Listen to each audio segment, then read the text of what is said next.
maléficos y maléficas. Por fin estoy en YouTube. Sí, por fin estoy, después de 1000 años de me voy a abrir un canal. Nunca me he atrevido, siempre he dicho ¿para qué?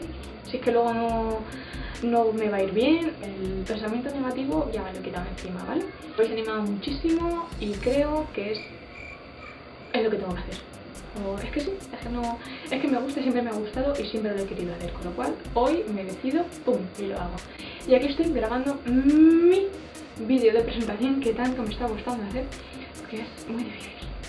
Más o menos el contenido de mi canal va a ser variado, lo que me vayáis pidiendo.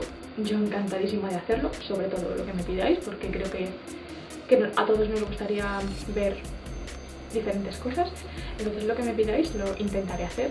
Me encanta el maquillaje, como ya sabéis, ir con pañuelos, os haré vídeos de cómo me los pongo, dónde los compro, todo ese tipo de cosas, porque yo no puedo vivir sin pañuelos y lo vais a ver. Os puedo hacer vídeos desde tatuajes, desde animales, que me encantan los perros, consejos ahora en verano, tags, hauls, yo qué sé, lo que se me ocurra y lo que...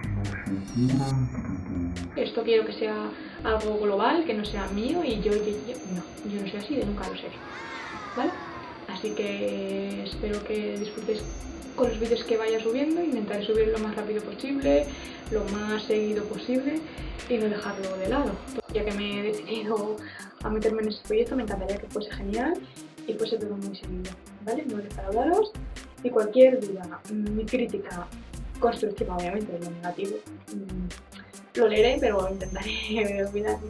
Lo que queráis, me lo decís, os pondré mis redes sociales para que me sigáis. Habrá mucha gente que ya me sigue por Instagram, sobre todo, yo soy una obsesa. Y poco más, muchas gracias por verme y espero que os gusten los vídeos que os haga, los hago con toda mi ilusión y todas mis ganas, ¿vale? Con todo mi amor.